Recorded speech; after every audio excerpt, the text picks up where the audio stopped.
welcome to Read the Damn Book, where all the classics you wish you'd read are serialized, chapter by chapter, by me, Jen Smith, a professional audiobook narrator. Thanks for joining me for Season 2, and we're reading The Picture of Dorian Gray by Oscar Wilde. Let's get to it.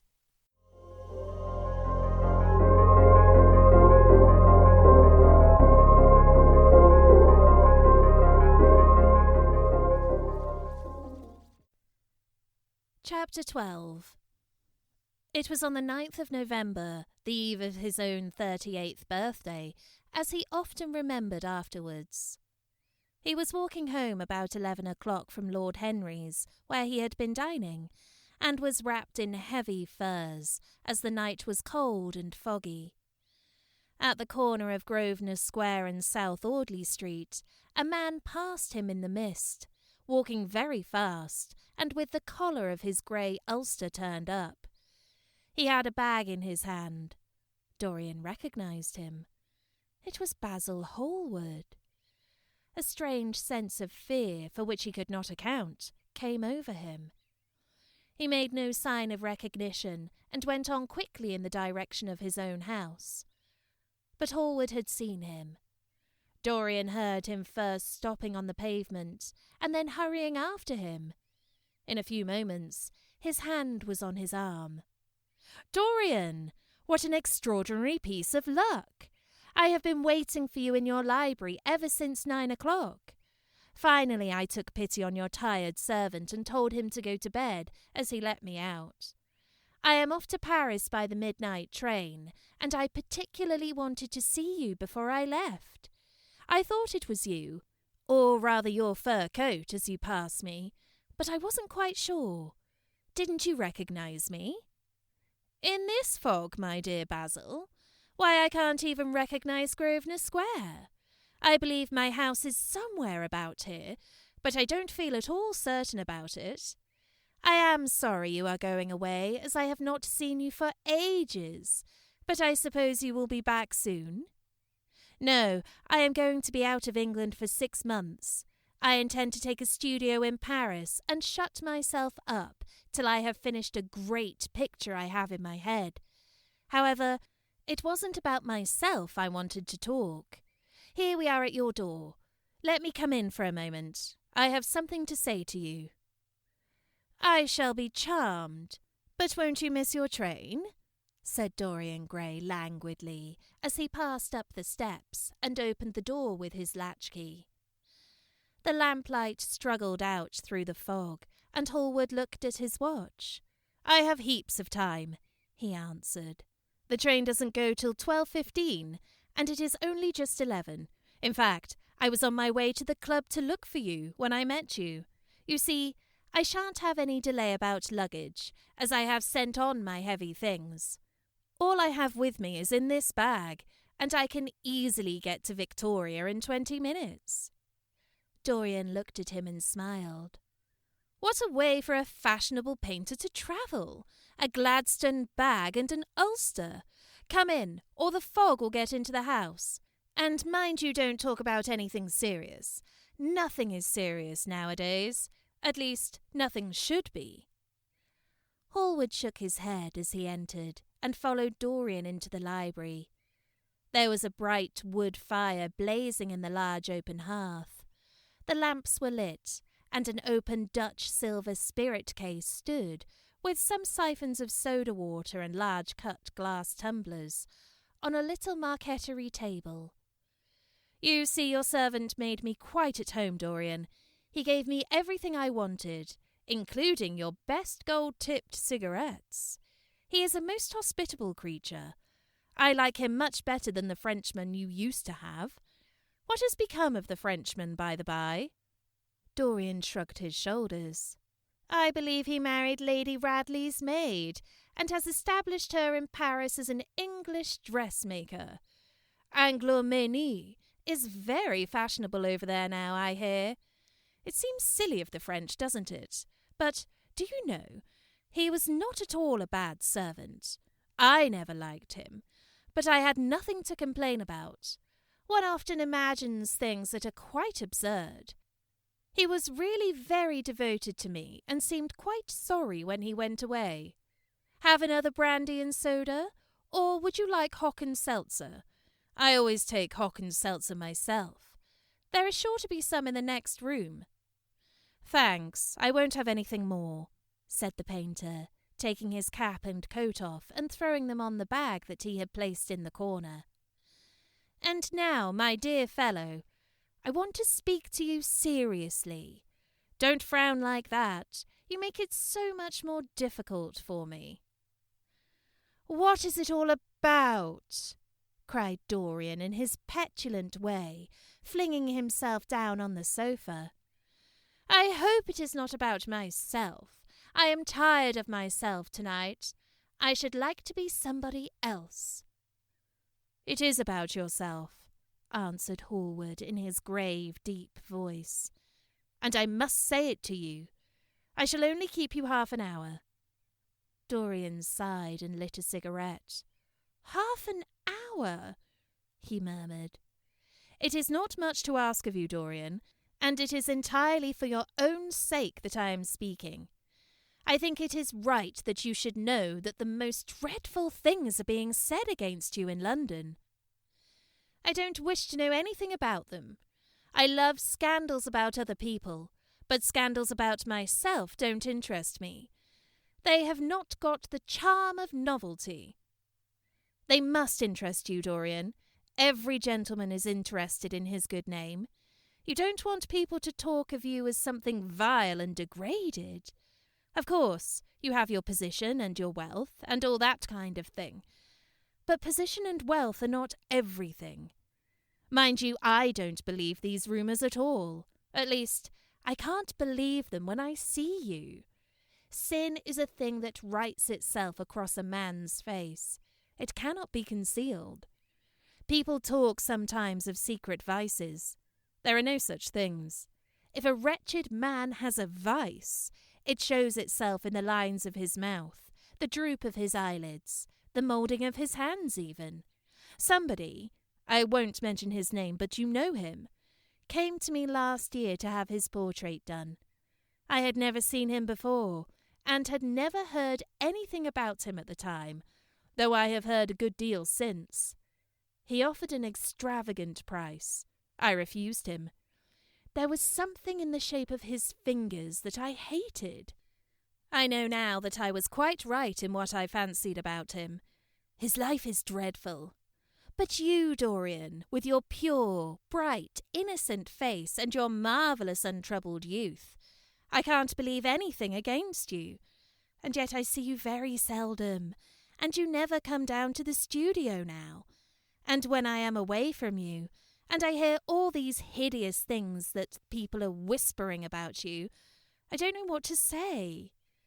Why is it, Dorian, that a man like the Duke of Berwick leaves the room of a club when you enter it?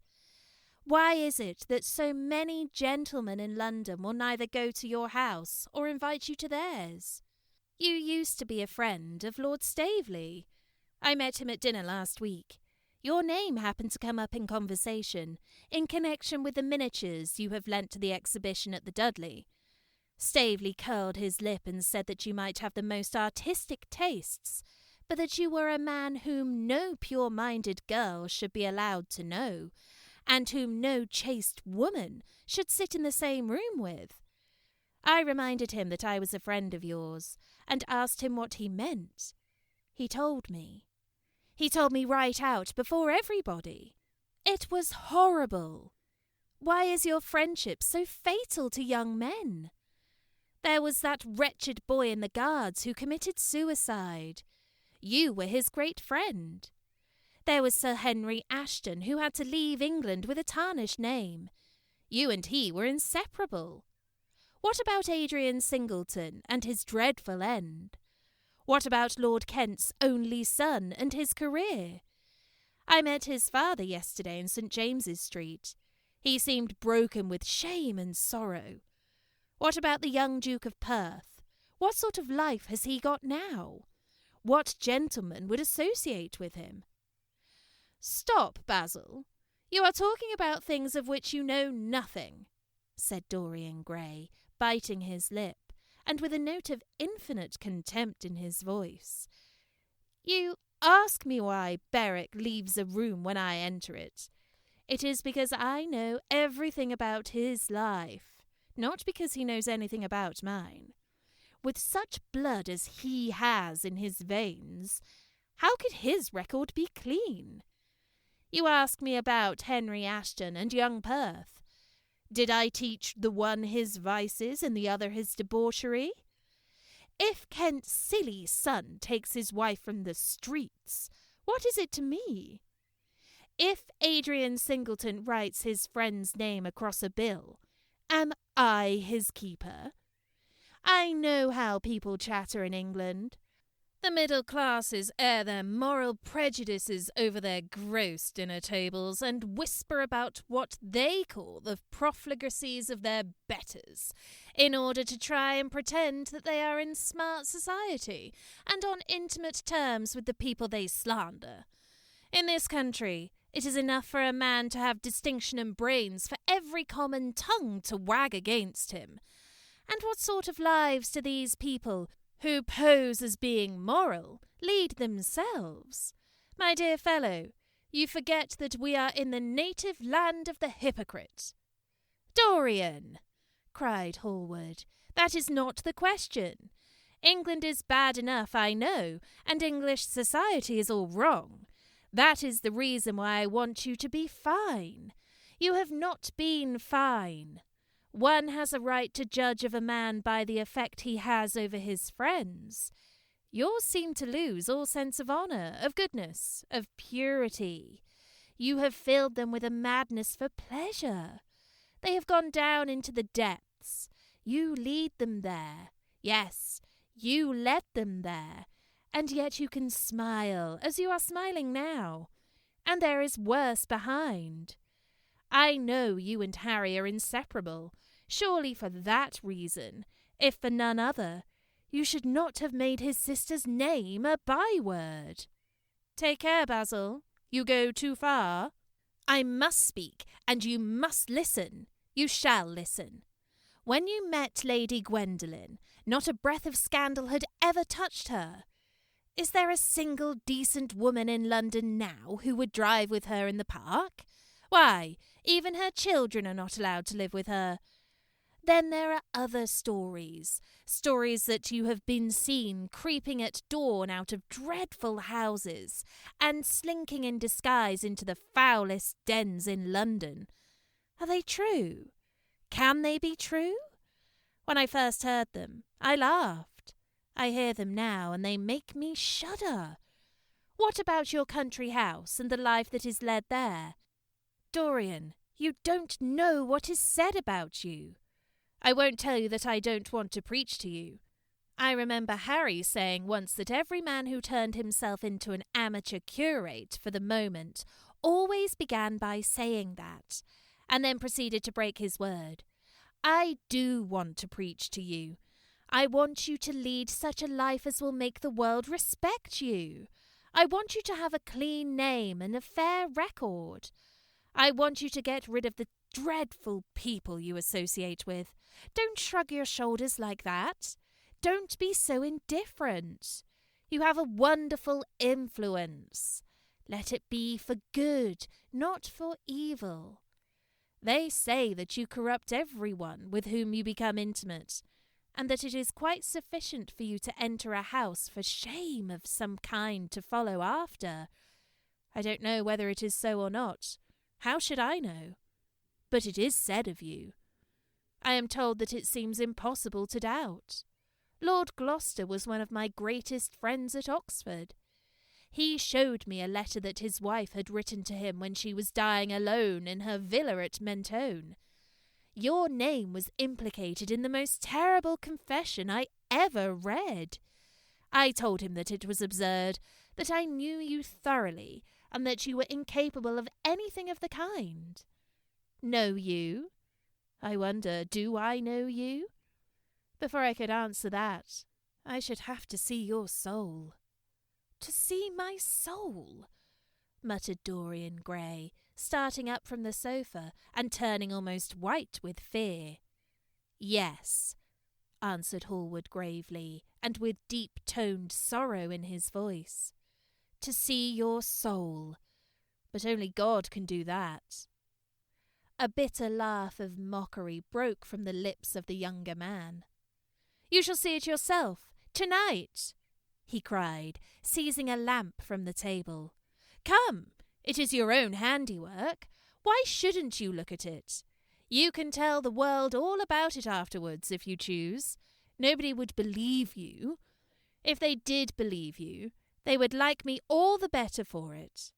I know the age better than you do, though you will prate about it so tediously. Come, I tell you, you have chatted enough about corruption. Now you shall look on it face to face." There was the madness of pride in every word he uttered. He stamped his foot upon the ground in his boyish, insolent manner. He felt a terrible joy at the thought that someone else was to share his secret, and that the man who had painted the portrait that was the origin of all his shame was to be burdened for the rest of his life with the hideous memory of what he had done. "Yes," he continued, coming closer to him and looking steadfastly into his stern eyes, "I shall show you my soul. You shall see the thing that you fancy only God can see." Hallward started back. "This is blasphemy, Dorian," he cried. "You must not say things like that. They are horrible, and they don't mean anything." "You think so?" He laughed again. "I know so. As for what I said to you tonight, I said it for your good. You know I have always been a staunch friend to you. Don't touch me. Finish what you have to say." A twisted flash of pain shot across the painter's face. He paused for a moment, and a wild feeling of pity came over him. After all, what right had he to pry into the life of Dorian Gray? If he had done a tithe of what was rumoured about him, how much he must have suffered! Then he straightened himself up and walked over to the fireplace and stood there, looking at the burning logs with their frost-like ashes and their throbbing cores of flame. "I am waiting, Basil," said the young man in a hard, clear voice. He turned round. "What I have to say is this," he cried. "You must give me some answer to these horrible charges that are made against you. If you tell me that they are absolutely untrue from beginning to end, I shall believe them. Deny them, Dorian, deny them. Can't you see what I am going through? My God, don't tell me that you are bad and corrupt and shameful." Dorian Gray smiled. There was a curl of contempt in his lips. "Come upstairs, Basil," he said quietly. "I keep a diary of my life from day to day, and it never leaves the room in which it is written. I shall show it to you if you come with me." "I shall come with you, Dorian, if you wish it. I see I have missed my train. That makes no matter. I can go tomorrow. But don't ask me to read anything tonight. All I want is a plain answer to my question. That shall be given to you upstairs. I could not give it to you here. You will not have to read long."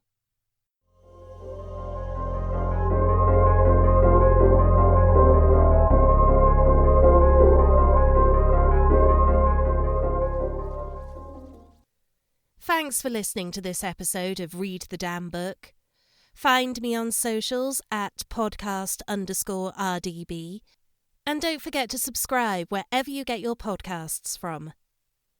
Let me know if there's anything you'd like to hear. See you next time on Read the Damn Book.